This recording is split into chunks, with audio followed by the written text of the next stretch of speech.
Bonjour à tous, bienvenue sur cette nouvelle vidéo.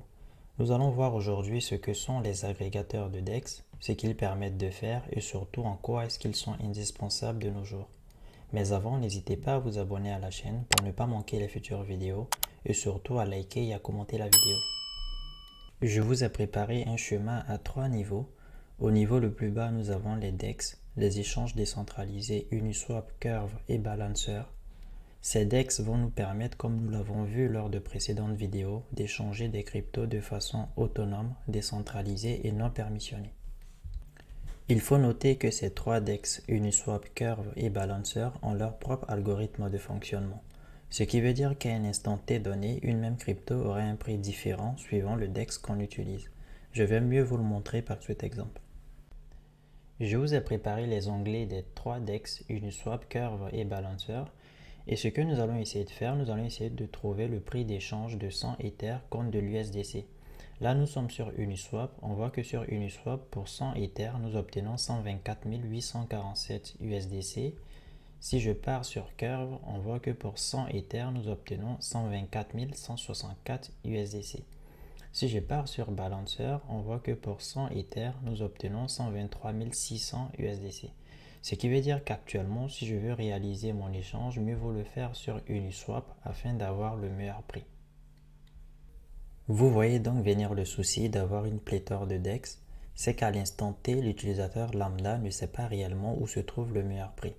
Il n'a pas d'autre choix que de parcourir tous les DEX afin de trouver le plus efficient. Encore là, je vous présente que 3 DEX, mais de façon générale, suivant la blockchain, nous pouvons avoir plus d'une dizaine de DEX. C'est donc là qu'entrent en jeu les agrégateurs de DEX. Sur ce schéma, je vous présente les deux les plus populaires, Paraswap et OneInch. Ces deux agrégateurs vont se connecter à tous ces différentes DEX et calculer en temps réel les prix afin de proposer à l'utilisateur le meilleur prix.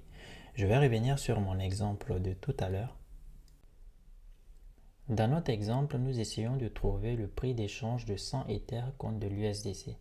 Là, je suis actuellement sur la page de Paraswap et on voit que pour 100 Ether, nous obtenons derrière 124 890 USDC.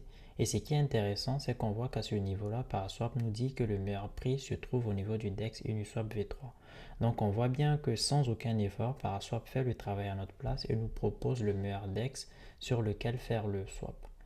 Donc si je reviens au niveau de OneInch, on voit un peu la même chose. Donc OneInch nous dit pour 100 Ether, nous obtenons derrière 124 889 USDC.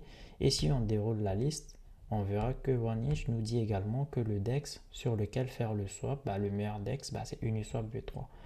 On voit donc l'importance d'utiliser des agrégateurs de DEX, car grâce à eux, l'utilisateur est assuré de toujours faire le swap au meilleur prix. Nous avons pour finir CoSwap que j'appelle agrégateur plus car lui au lieu d'agréger les DEX va plutôt agréger les agrégateurs de DEX, donc se connecter à Paraswap, OneInch et d'autres agrégateurs afin de tirer le meilleur parti de ces agrégateurs.